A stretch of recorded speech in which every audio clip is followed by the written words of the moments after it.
It's hard to listen to the news without realizing we're living in volatile, unprecedented times. Yet never has there been such an opportunity to transform the human condition. As old structures fail, where can we find the guidance to co-create a better way?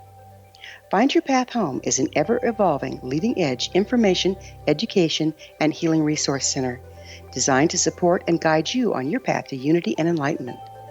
Based on sound principles employed by shamans worldwide, we provide techniques that can support you through the current transitions, offering online shamanic classes, international long-distance shamanic healing sessions, complimentary Mission Evolution radio episodes and Stairway to Heaven TV vignettes, seminars, retreats, and much more. All of this can be found on findyourpathhome.com. If you are looking for a safe, zero-calorie natural option to the harmful artificial sweeteners on the market today, Just Like Sugar is what you're looking for. Just Like Sugar is a wonderful natural alternative for those health-conscious people who choose a calorie-restricted diet with a great, pure, sweet flavor that tastes just like sugar. Just Like Sugar is a great natural option for people suffering from diabetes and may be useful in restricted diet programs where standard sugars are not allowed and does not cause a laxative effect of some other sweeteners. Just Like Sugar comprises a perfect blend of chicory root fiber, natural calcium, natural vitamin C, and Just Like Sugar's sweetness comes from the natural flavors from the peel of the orange. Just Like Sugar is a natural alternative to harmful artificial sweeteners and will change the way that you believe all natural sweetener products taste. Just Like Sugar is available at your local Whole Foods markets, Wild Oats markets, Henry's, Sun Harvest, and many other fine natural food stores in the U.S., Canada, and worldwide.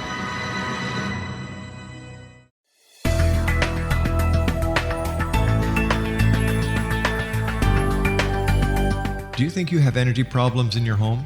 Do you feel better when you're away than when you're home? Joey Korn is a global leader in the world of dowsing who specializes in personal energy clearing and space clearing. He can help you create an ideal energy environment in your home no matter where you live in the world. Learn about his remote spiritual house cleaning services and much more at www.dowsers.com. You can get Joey's book, Dowsing, A Path to Enlightenment, as well as other dowsing books and tools, Kabbalah books, and Walter Russell books. Joey's work is really amazing. Go to dowsers.com right now. That's DOWSERS.com or call 1-877-DOWSING. That's 1-877-369-7464.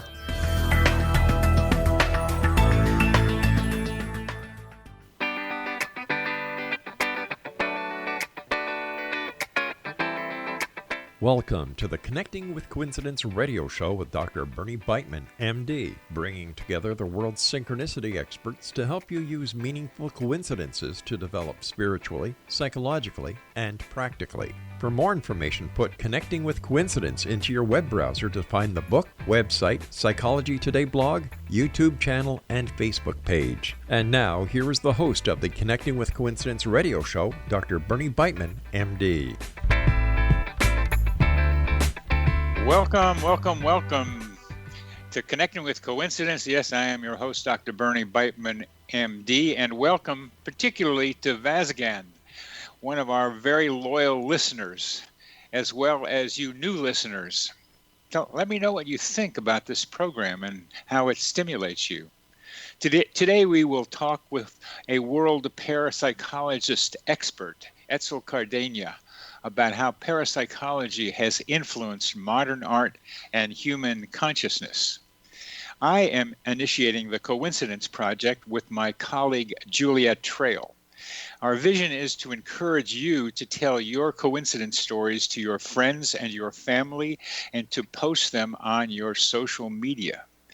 And here's one just happened to me yesterday involving two of my psychotherapy patients.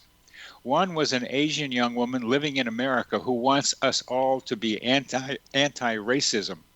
She wants us to speak up. She used as an analogy a class in which one student knew that the teacher was giving the wrong math information. If the student did not speak up, then the 40 people in the class would get the wrong information, like a teacher making a racist comment and no one speaking up. 3 hours later, another patient of mine, an American-born student, told me a similar story. During math class, she had figured out a better way to do multiplication than what the teacher had described. She also did not speak up. 2 students, 2 math classes, each finding something wrong with the lesson from the teacher, and neither of them standing up. This is a lesson for all of us. Speaking up, or the wrong message will be learned. Examining coincidences in this way is part of the art of coincidences. So tell your stories to each other and figure them out. Today, Etzel Cardeña is with us. Etzel was born and raised in Mexico, has advanced degrees from Canada and U.S. universities, and was a postdoctoral fellow at Stanford. He holds the endowed Thorsen Chair in Psychology at Lund University in Sweden, one of Europe's top universities, where he directs the Center for Research on Consciousness and Anomalous Psychology. His areas of research include alterations of consciousness and parapsychological phenomena, among other things. He has 350 publications, some in very top journals, and has been covered by the New York Times, the New Yorker, and the BBC. For our discussion today, he's also worked professionally in theater as a director, actor, and playwright, and now is the artistic director of the International Theatre of Malmö, Sweden. This is an artistic parapsychologist. Hey, Etzel, welcome to the show. Hi, Bernie. Nice to be with you again. It's great to have you back again. Now, let's just to start with parapsychology and particularly psi, why don't you tell our audience what many of them know, but you know so much about psi. Maybe you can tell us what psi is in your own way. Yes, there are 3 main areas that parapsychology or psychical research or psi, they are essentially synonym cover. The first one, that is sometimes called ESP or anomalous cognition, refers to somehow being affected by something that happens at a distance, whether geographically, spatially, or temporally. So, for instance, you may have a dream about a friend you hadn't seen in years, and you had not dreamt about that friend in all of this time, as far as you can remember, and then lo and behold, the coming day you have an email from her or him. So this would seem to somehow show that something that is happening in a different place or at another time is affecting your consciousness. So that is what is known as ESP or anomalous cognition, and it can refer also to knowing things that are going to happen in the future. And of course, you would have a number of those in the psychotherapy context. You were talking at the beginning of the program about how this matter seemed to somehow travel through you and to other patients and clients. And that is something that I have written about and that I'm interested. My father was a psychoanalyst, and he described a number of these unusual effects. And since we are talking about art, artists have talked that the same thing happens. Let me pause for a minute there, because I want to get, there's so much art to talk about, but I'm intrigued that you listened to my stories at the beginning and were able to compare them to your own research, which I didn't know about. So there I was in the middle of that pair, 3 hours apart. I'm in the middle, and somehow you were saying I carried something there. What are you talking about there?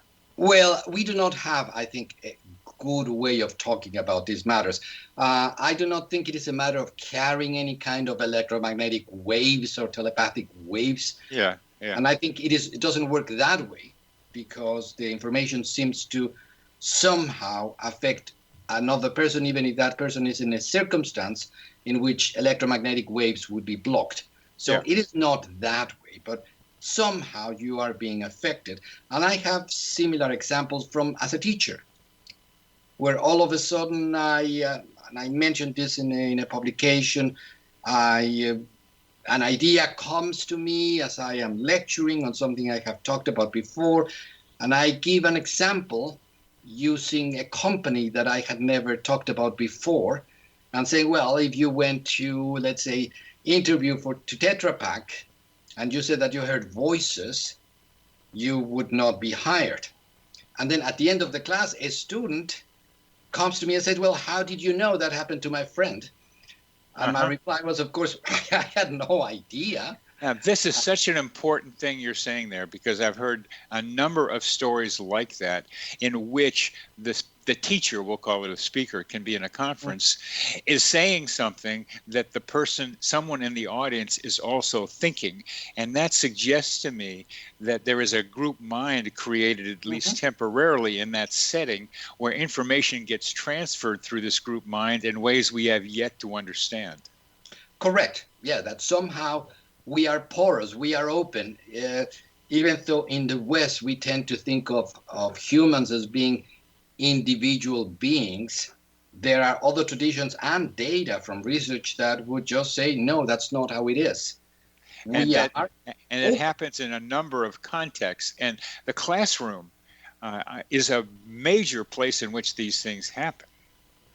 Yes, and I'm sure that we do not hear a lot more because just students will rarely come and tell you, well, how come? You precisely talked about that example that I was thinking of, and just I was getting distracted. So, and how do you conceptualize my being in between a young woman talking to me by telepsychiatry from Hong Kong and the other woman talking with me by telepsychiatry from Virginia? How do you do that one? Because in a number of models, what you have is a proposal that, for example, in a hypergeometric model of reality, where there are more dimensions than the three spatial ones, there may be one in which what seems to be far away is not far away. It is all contiguous or interconnected. So just because we are only able to perceive three spatial dimensions, it does not mean that that is all there is to how the world functions. And this is an insight that doesn't come only from, let's say, spiritual traditions. It comes from the interpretation of quantum phenomena from a number of interpreters. I quote Max Delbrück, Nobel Prize winner, and D'Espagnat, very eminent quantum physicists, that are saying, well, the implication of quantum mechanics is that there is no longer an object, or by object meaning being, separate beings or pieces of matter, but we are all interconnected and the distance does not matter. I'm most fascinated with this term interconnected, because I'm trying to map out the methods or the geography of this interconnectedness, which still may be a problematic three-dimensional way of thinking about things. Yes. I understand that. I hypothesize something called a psychosphere, our mental atmosphere, that we are all immersed in this mental atmosphere on Earth. It's not anything greater than Earth in the way I'm thinking about it. And although I would say probably, I would add that in this case, as in most, it has more to do with emotions. Yes. It is, you ended up perhaps being the mediator because clients have a strong emotional attachment to you as therapist. Yes. So what is binding you is probably not conceptual issues of, yes, we're all interested in, I do not know, in trigonometry or whatever. It is more an emotional link that says, this is an important person to me, and you, important person, are important to someone else. And then this little group gets created. And I think it ends up being that way, because otherwise you might say, yes, theoretically we are all interconnected with everybody else. But the emotions make the big difference, and I so strongly agree with you, and intention does as well. We've come to the end of this first segment. This is Connecting with Coincidence with your host, Dr. Bernie Beitman, MD, and we are speaking with Etzel Cardeña, the director of the Center for Research on Consciousness and Anomalous Psychology.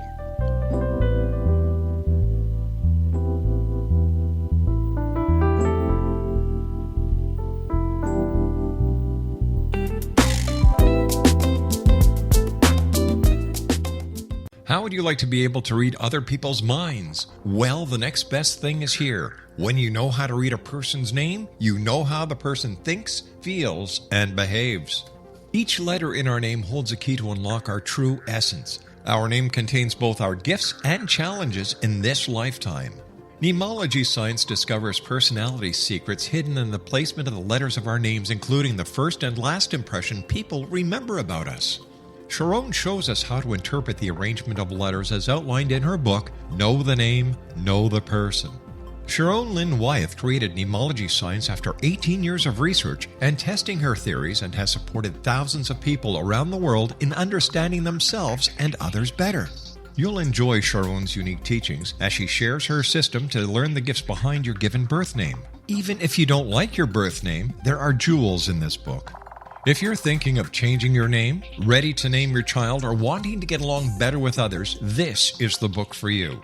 If you'd like to improve your relationships and change your life for the better, get the book today, Know the Name, Know the Person, or visit www.knowthename.com. That's www.knowthename.com. The new nonfiction book, Razor of Madness, is similar to cult movies like Clockwork Orange, Dragon's Tattoo, or The Other Side of Hell. Wayne Morin Jr. and Thomas Lee Howell will expose widespread and systematic deficiencies in this thought-provoking tell-all novel. Mind control rages among scholars in law schools. Human rights are ignored while thought reform and mental manipulation are accepted practices used as behavior modification. Dr. Louis Jolyon West comes to mind. Media and public scrutiny shows that United States mental hospitals are in fact destructive murder industries.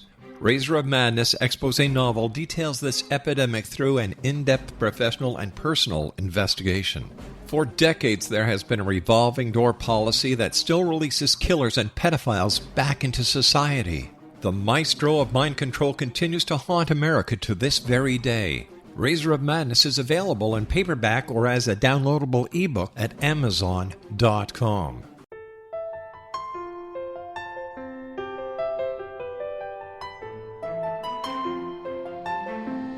Path Home Shamanic Art School has just launched a new online series of classes, Galactic Shamanism, Art of the Ancients, Key to Tomorrow.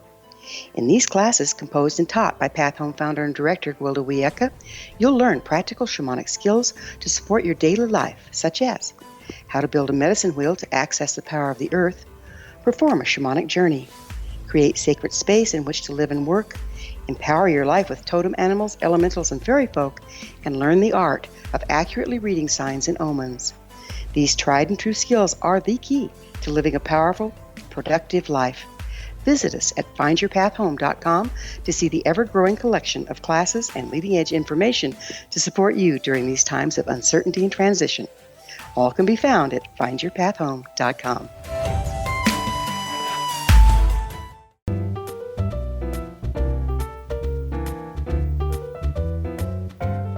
Welcome back to CC with BB. I am your host, Dr. Bernie Beitman, MD. We're speaking with Etzel Cardeña, Director of the Center for Research on Consciousness and Anomalous Psychology at Sweden's Lund University. Etzel, we only did a third of what we were talking about as of psi, so please continue. Yes, and actually I'm not going to start with the second third because I want to continue talking a bit about that first third, the notion of anomalous cognition, interconnectedness, because there are a lot of fascinating links to art. In a paper that will be coming out very soon, I talk about what might be called a collective psi art. And this is the idea that was particularly explored by the surrealists during the 20th century, that you could create a sort of collective artistic mind. Wow. And that's right up my line. And let's talk about the surrealists for a minute. For those who don't, I know Salvador Dali might be the most prominent example, but tell us a little bit about surrealism in the 20s and so. Sure. Well, yes, Dali and a number of other people. André Breton was the leader. He was the intellectual leader, but there were a number of other important painters, Remedios Varo, Leonora Carrington, who were working on that. but one of the important issues is that the surrealists have been interpreted as mostly dealing with the unconscious a la Freud. That is, with being interested in dreams. Which they were interested. Yeah. But also, if you read papers by Breton, he was simultaneously saying that they were also very committed to exploring another kind of unconscious, the kind of unconscious that Myers and William James talked about, let's say a transpersonal unconscious, the notion that we are unconsciously receiving information and we are interconnected with other people. So that was part of what they were doing. They were not only looking at my personal symbology in dreams and the sexual symbols. That was only some aspect of it. But the other one was somehow, how are we interconnected? So, for example, they invented a number of games which are generally known as the exquisite corpse games. They are chain games where, for example, we agree that I am going to start with a noun, and then you will come up with an adjective, and somebody will come up with a verb. And so out of any nouns, I start thinking something that is not obvious, and I come with a noun, and then you come up with, without knowing what is my noun, you come up with an adjective, and then somebody else comes up with a complement, and then at the end, you put it all together. And the idea of the exquisite corpse came from one of those games where one person first came with, well, in French it would be le corps, the body, and then the second one was exquisite. And they said, well, this is an extraordinary association that if any single person had thought about, would not have come about with. And the association was exquisite corpse? Corpse, yes. Yeah, okay. Coming up with poetic ideas that were not rationally derived, that were not coming from, well, I know what you said, then I will try to come up with an association. No, because you did not know what I had done, what I had said. And so they would create, Breton and Supol, for example, wrote a whole novel where one person would write a passage and not show it to the second person, who would write then a continuing passage. And then it would come back to me, and I would not know what you had written. And then they said, well, there look to be a number of correspondences that are meaningful, even though consciously we do not know what the other person wrote about. Yeah. So if you follow me, that is going beyond the notion about a personal unconscious, and it is in a sense talking about some kind of shared mind. Yes. So yes. And being able to show evidence for it is what they're being able to do. And then use it as a creative cauldron. Correct. Well. Yes. And a number of other artists have done that. Very famous one, Susan Hiller, who had a major exhibit in one of the most important museums in the UK, perhaps the most important modern museum, the Tate. Yeah. What she would do was would talk to her community of artistic friends and says, well, I will think about some kind of object, and everyone tries to draw what you think I am sending. And then they will come up with a drawing together. Or even more closely to the idea, she would say, well, let's all dream in a group, each one in a different place without talking to each other. Let's try to come up with some kind of interconnected dream. What is an interconnected dream? Well, it is a dream in which, if my dream may have something to do with yours once we talk about it, even though before we haven't said what we have been thinking about. And there are dream or groups that have gotten together with having somebody have an object, and this has been done in other ways too. And painting the object and see if people dream about it. But this is more creative than that. Yes, it is to, in a sense, try to have a communal type of dream, and then instead of trying sort of to test it, well, did you get that or not? It is, let's see if we are somehow dreaming about similar things, and then once everybody has dreamt, I collect reports from everybody, and let's see if there are some commonalities. And let's see if we can make something out of it. Correct. And this was an artistic performance event. It's an artistic performance. I love the outcome, wanting to get an outcome out of it rather than just see it. Yeah. Yeah, it's not a lab experiment. She was trying to correlate or see what the correspondences were, but she's bringing it into the realm of art. Yeah, that's wonderful. And a number of other artists, for example, Marina Abramovic, who is a very famous performance artist, had a romantic and artistic partner for a long time. And she would say that times they were just doing things somewhat telepathically. What did she mean? Well, that somehow the other person would know what to do. Something that wasn't obvious, that wasn't recent, that was unexpected, that they would come perhaps with a similar kind of ideas. And again, these are not experiments. But it's real life enactments. Are you saying they did it during a performance, this telepathic communication?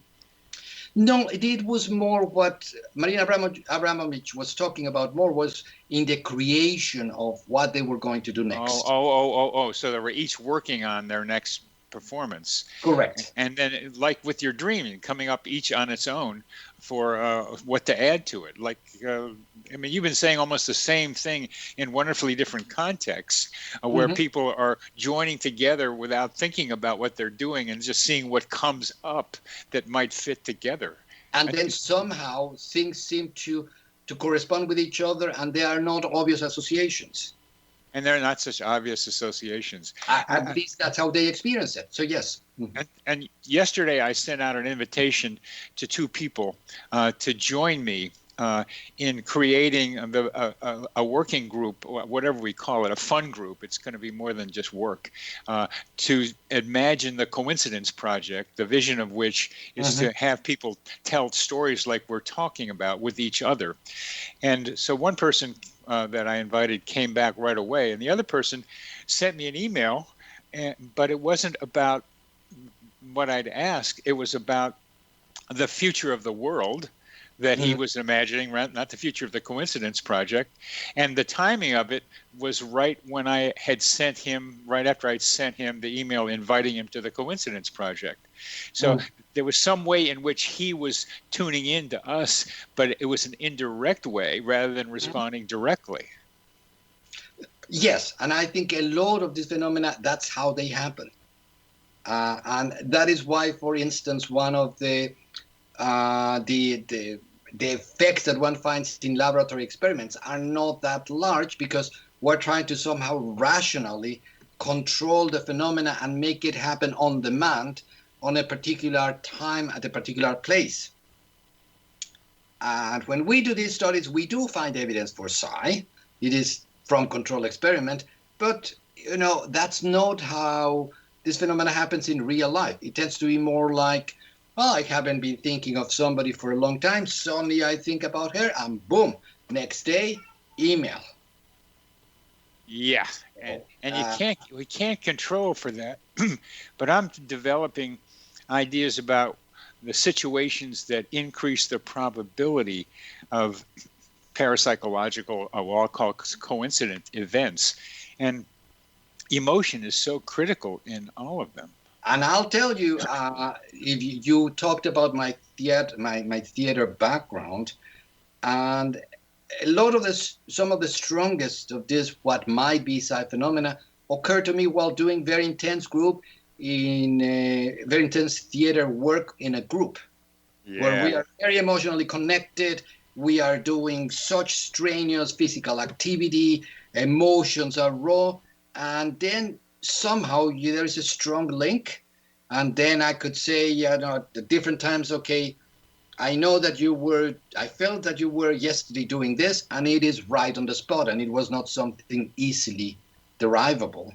Now, we're coming to the end of this segment, and I have parallel experiences at dance. I do a free-form dance. It's kind of do what you want kind of dance. It has various different names, and it's an environment in which I'm testing out some of the same things you're talking about. We'll continue with that next time.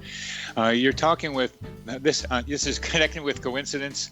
Connecting with Coincidence. I'm your host, Dr. Bernie Beitman, MD. We are speaking with Etzel Cardeña, Director of the Center for Research in Consciousness.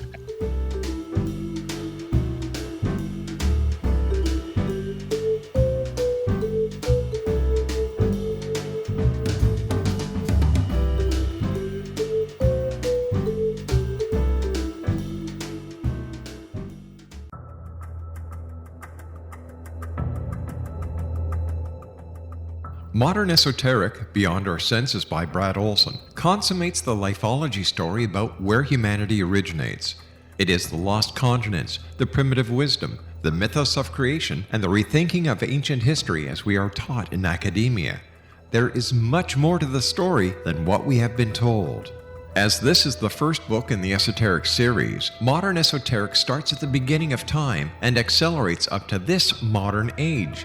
Future Esoteric is book 2 in the series and takes a forward-looking position ahead of today with an open and honest examination of the ET issue and various unexplained phenomena. To discover the writings of author Brad Olson, visit www.bradolson.com. That's www.bradolson.com. Are you considering calling a psychic to read your situation? Then consider David Champion, a psychic medium for more than 20 years with thousands of readings under his belt. David Champion will make you feel comfortable. He has proven to be honest and accurate. He's a straight shooter. There's no guesswork. What he sees is what you get. While he is a medium, most of the calls focus on relationships, not only love, but work, school, neighbors, and more. Need help with finding a job and preparing for the interview? Are you dealing with people who are obstacles in your path? For more information, go to davidchampion.com, $1.50 per minute paid by credit card with a minimum of 30 minutes. For your reading with David Champion, call 1-877-702-8598. That's 1-877-702-8598. Afterlife expert Roberta Grimes was the first one to say that dying can be fun. Now her best-selling book, The Fun of Dying, is available in stores worldwide. So if you wonder whether death ends life, how it feels to die, or what heaven might be like, The Fun of Dying was written for you. And if you have always been afraid of death, or if you worry that your life has no meaning, let The Fun of Dying ease your fears and bring new meaning to your life.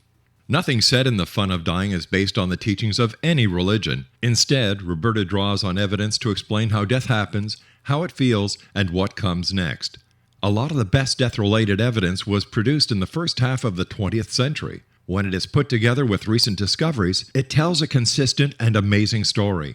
Roberta Grimes blogs and answers questions at robertagrimes.com. Her wonderful book, The Fun of Dying, is available on Amazon and at stores worldwide wherever books are sold.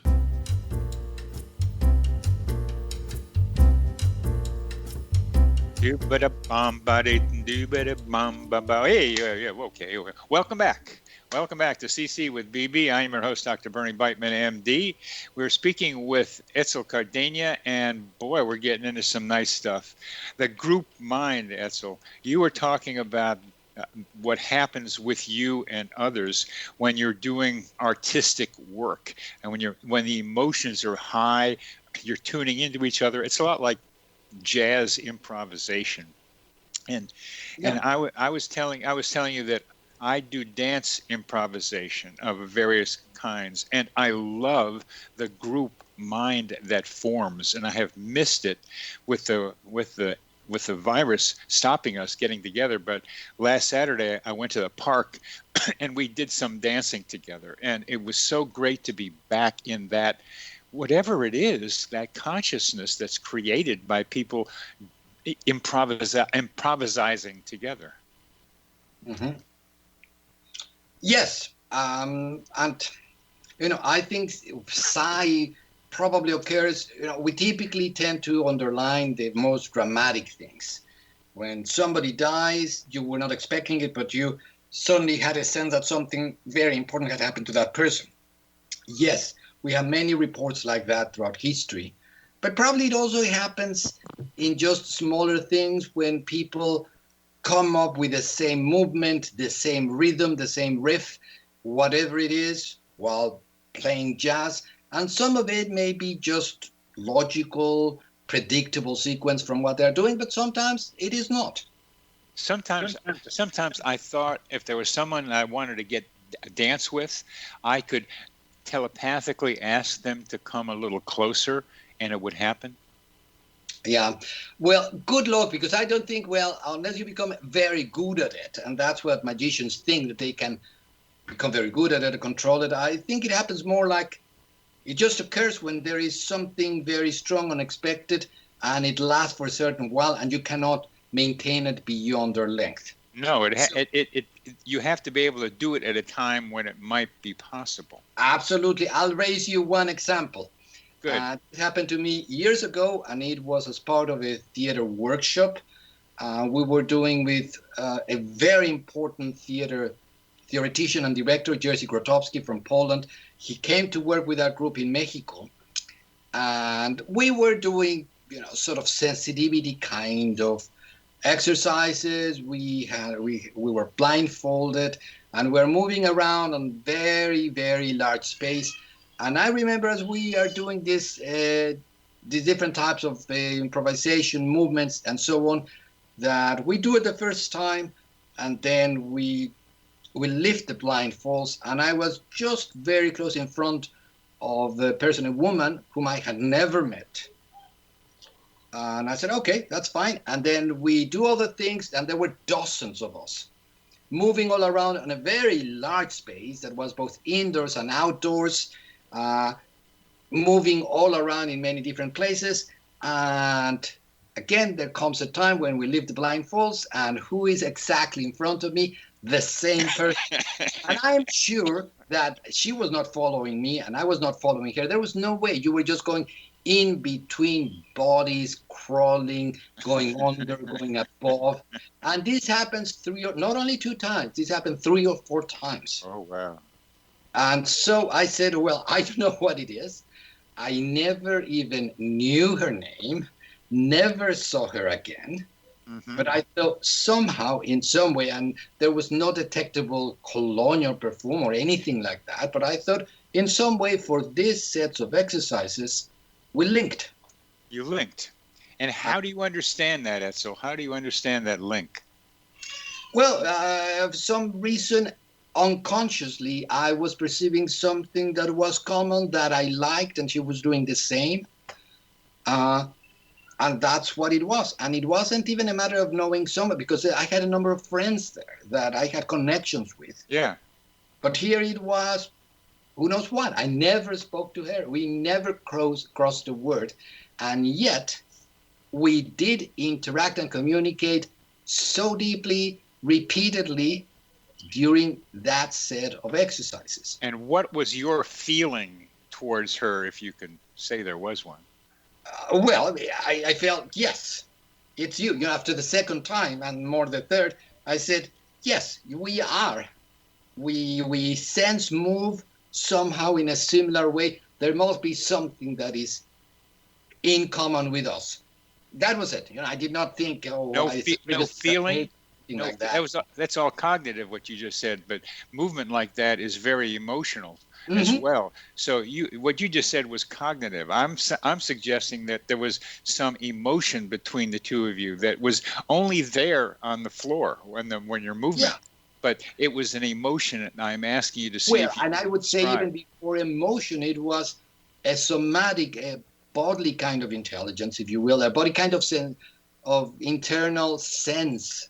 That is not the typical senses that we know. It wasn't smell, it wasn't touch, but it was another kind of sense that we said, yes, we connect. And I'm asking you once again to tell me the emotion that might, of some form, you've gotten closer with body. Yeah. No, it wasn't anymore. There wasn't anything more. Other than, if you will, yes, there is.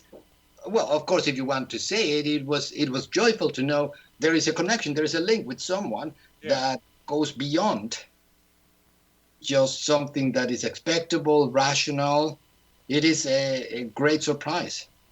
Well, I ask you that Enjoyable because I went to a workshop in British Columbia, and the first person at the first time we did any movement together came. We were to pair up at the beginning, and one woman comes out and pairs up with me, and I really liked the way she looked, and I liked the way she moved, and so we paired up, and it was a 5 half-day workshop, and over that period of time we interacted with each other, not verbally, but somehow interacted in a way, something sounding like what was going on with you. And then toward the end, I was outside and she walked by, and I said I was making up a story about you to her. And she says, "Oh wow, I love stories." And I said, "And the story includes me." And I was telling her that I thought we were interacting through this whole period of time. And I thought maybe it was something with me. I just wanted to check out whether it was just about me, because I get caught up like that sometimes. I wanted to do the research. And she says, "Oh, I was making up a story about you." Oh. And that helped confirm that something, and the feeling between us was a beautiful feeling. It was a form of love that I would call. And it was a form of love that lasted on the dance floor. And we coincidentally ran into each other outside the dance floor. And we were able to exchange some feelings with each other, just being together, and a hug. And that was the last time I ever saw her. Well, yours is a longer version, if you will, and if you are cognitive and talking about it and so on. Mine was a much more succinct example, and one that even did not go through doing an activity together, because as we were moving and crawling all over dozens of bodies, we were not paired in any way. It just somehow happened that we ended up being paired. Well, we were only paired at the beginning. After that, there was no pairing, except in my mind, I thought. But it wasn't just in my mind. It turned out to be. And that's why I asked her that question. But it's a somewhat different, but it's forming a connection in a free-flowing atmosphere where there is no big structure except to interact with each other according to the instructor, and then see what happens. But somehow these links happen, and they are emotional. And that's why I was asking you about emotion. And I call it love because I love love. I just love loving. It's just a nice thing. And there's so many variations about it. And some are just very temporary. And they just pass for in 10 minutes. They can pass in an hour. And yours was a short period of time of something, as it was with the person that I was doing that with in British Columbia. Yes. It's it's a group mind that facilitates something. And it's a creativity that I think is wonderfully inherent in the human being. And you're telling me that other people experience this. I think it's wonderful. Yes, and I think since we are talking about art, that it is more likely to happen in circumstances that are open, such as creating an artistic event, where people do not have something paths that are already traced, but they are having to come up with something new. There may be strong emotions being brought forth, emotional and sometimes erotic as well links.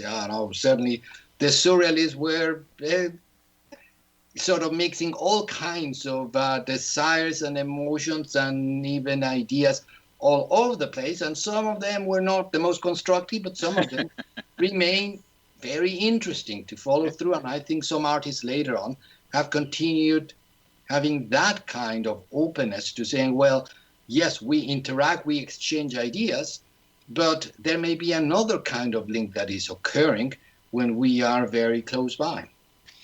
Are you familiar with the Serendipity Society? No. It's a European thing mostly, and it's academic. And I went to their first meeting in London in September last year.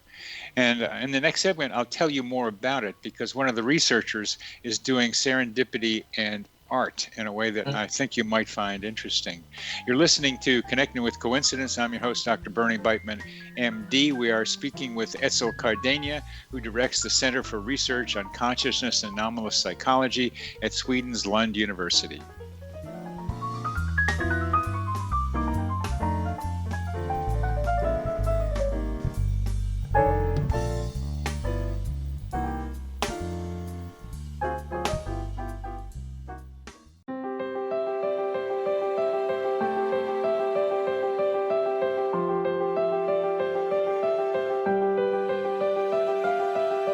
Mission Evolution is dedicated to the well-being of the planet and animals, as well as the evolution of humankind.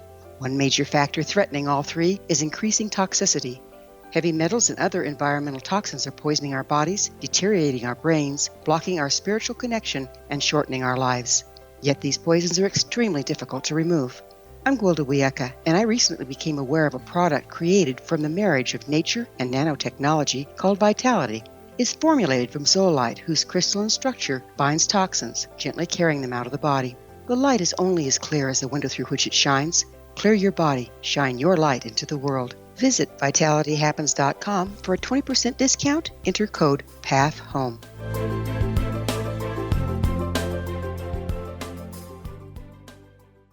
What happened in Benghazi is revealed by Nicholas Genix, author of Obama, Islam, and Benghazi. He informs the American people that President Obama deceived them by advocating a strong foreign policy prior to the 2012 presidential election, and Hillary Clinton supported this deception.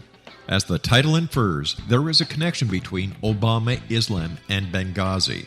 Ample evidence informs Americans that Obama's early indoctrination in the Quran developed an affinity for Islam, why the Quran is the source of discontent in many countries, and why the Obama foreign policy deception led to poor military action and caused the loss of American lives in Benghazi. Genix provides 36 questions for the Select Committee on Benghazi to validate if Americans are justified to mistrust President Obama and Hillary Clinton. An overview of Obama, Islam, and Benghazi is presented on the website www.futureofgodamen.com. That's www.futureofgodamen.com.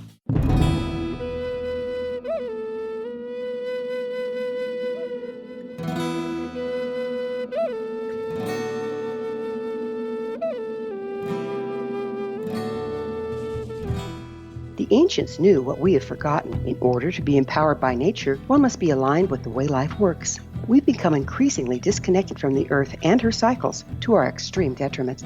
The medicine wheel ceremony is an ancient rite practiced by shamans worldwide to recalibrate their people with the powers of the universe. Join me, Gwilda Wiyaka, at the Galactic Shamanism Retreat this spring equinox, March 18th through the 22nd, in the beautiful Colorado Mountains. During this life-changing 3-day medicine wheel training, you'll learn to build and maintain your own cross-cultural shamanic medicine wheel to promote manifestation, health, and personal power. Empower yourself with the wisdom of the ancients. Contact touchin@findyourpathhome.com or call 303-775-3431.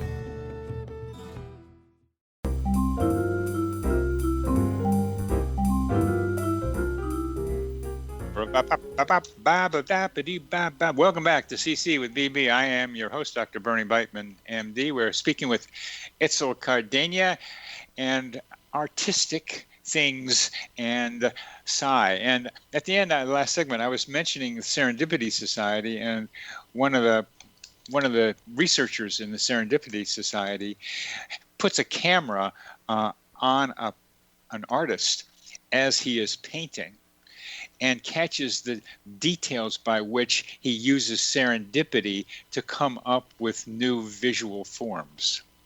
I think you might be interested in that if you want to. I'll send you a link to her thing. Yeah, it's very researchy. I mean, they're trying to bring serendipity into academics, and I'm trying to add a little bit more parapsychological things to their thinking. So.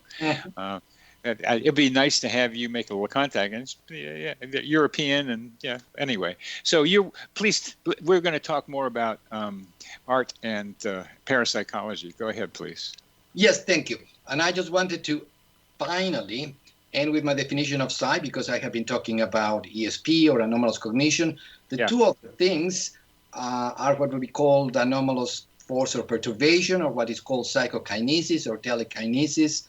The notion that you can somehow just directly through your intention affect an object, whether it is microscopically, such as a system, a subatomic system that is churning out random numbers, or whether you can affect something larger like a photographic plate.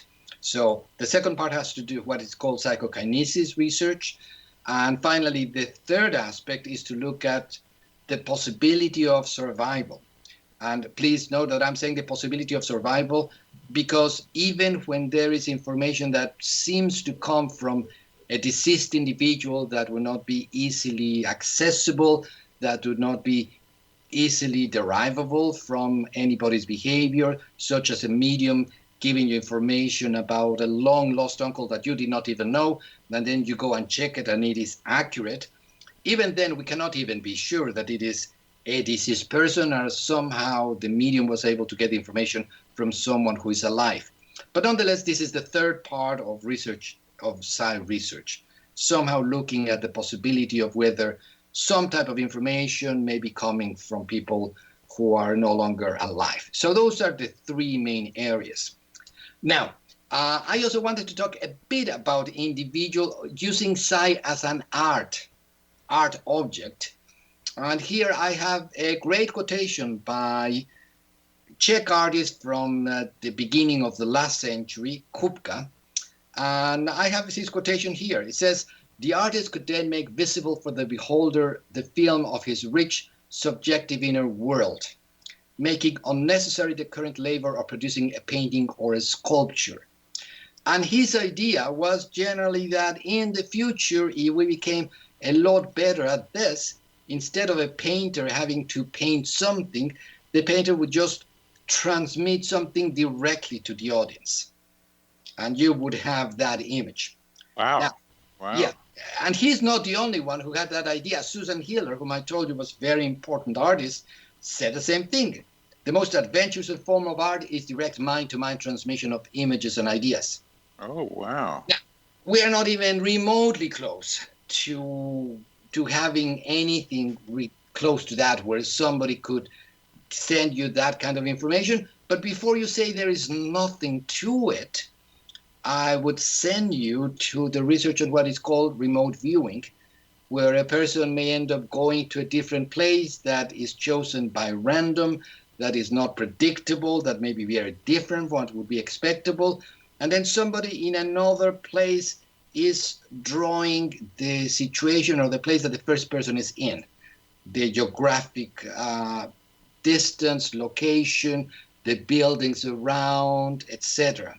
So that is not exactly transmitting an artistic object, but it is also in principle not that far away. So, some people have said, some artists have said, well, let's take this idea and play with it. Mm-hmm. So there was in the late 60s, of course, the 60s, there were a number of artists who said, well, my art object is going to be thoughts and emotions that I will have. So you go into my exhibit and there is nothing in the room, but you have to try to get the kind of emotion and thought I had. And then when you come out of the gallery, you will have the answer of what I was trying to transmit. It's something like having a geography or physical object hold an impression of what's been there before. Well, not exactly, but because here the artist is saying there is no location; it's all in my mind. Isn't the person going into a room to experience that? Yes, but the object was never in the room. Its object was never in the room. It's only in the mind of the artist. We are talking about two different things. Remote viewing is closer to what you were talking about just now. I'm talking, well, there's a name for it where you touch an object and you can feel Yes. the past history of it. Yes, that is called retrocognition or psychometry. Psychometry, yeah, that's what I mean. Yes. Because I was in British Columbia. I was standing on the beach over a cliff, doing some kind of chanting that I never had done before, and I was picking up the vibration of previous inhabitants of that island from thousands of years ago. Yes, and maybe you were imagining it completely, or maybe it was a mixture of both. Has to be a mixture. These things, I think, psychology is not something. Our mind is not something that you can divide very neatly and closely. And say, well, this was psi and this was not psi. I think probably it is just a combination like dreams. Yeah. Even in a precognitive dream, and I had recently a very, very striking one. It was, I would say, very accurate in its gist, but it also had a mixture of my own psychology, of my own insecurity. Yeah, it has to. Yeah. So it is not only that; there is not 100% pure, clean side object. The same, and that's probably also why these kind of telepathic art objects are not going to exactly work as artists believe they will. Because, unless maybe they were super Zen masters communicating with super Zen masters who could somehow clean out all of their associations and expectations and worries and all of that. Unless that were the case, even if you somehow are affected by what I'm thinking, that is going to be cushioned, reshaped, reformed, recreated by your own mental detritus and longings and desires and creativity, and it all ends up being part of that big mixture. That was extremely well said, Etzel. That was extremely well said. So succinct and so clear about how our minds influence what comes into us. Yes, well, it may be because I have had my wife prepare me some extraordinarily delicious salads recently, so I had a good image of how all somehow can get together from little bits and pieces and come up with a real first class, very nutritious event. Yes, you did. How well in the artist's perspective, how well did the artist succeed, let me say, in conveying an image to the people who are viewing this mental image? Yes, I don't think that there has been any obvious successful event, partly because these are large groups. So let's say in the case of Susan Hiller's work, when she's saying, well, let's all dream together somehow. What I would expect is that some people may indeed connect to her well. Other people may dream about the fight they had with their mates that day, or whether they were in an automobile, close to being in an automobile accident. Others may dream about their frustrations. So it's going to be a whole blur of different people having their motivations and wishes and desires. And you're not going to come up, I think, with something that is very specific, unless, again, if we come to the first session, you're perhaps working very intensely in a group where you have been doing that for a long time, and you somehow create that nexus that occurs in that group. Yeah, and I think you're establishing what I like to call, not quantum physics, tunnels between minds. And these tunnels are a function of emotion and intention. And the more you emote and the more you intend to connect, the more likely you will. And these are temporary things. They can come and go, except for people who have been together a long time, and then they stay connected. More likely, harder to break those up. Mm-hmm. And I think another thinking about it, as we are going back and forth, what happens in art that doesn't happen in typical ordinary life is that you're trying to avoid cliches.